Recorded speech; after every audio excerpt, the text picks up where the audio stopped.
Discounts. In this lecture, I will show you how you create a discount code in Shopify. Click on the Create Discount Code button.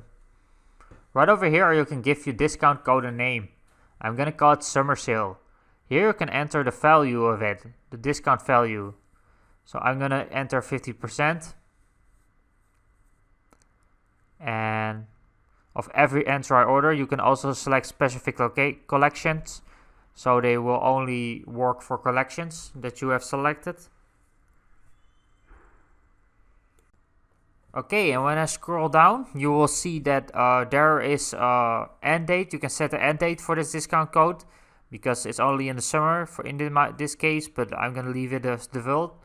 And I'm going to click on Save Discount. And right over here, you can get your shareable link in a green arrow. I'm going to click on Get Shareable Link.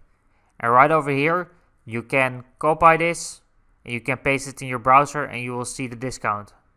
So I'm not going to copy this, but that was it for this lecture. And I hope you've learned something new. And I will see you soon.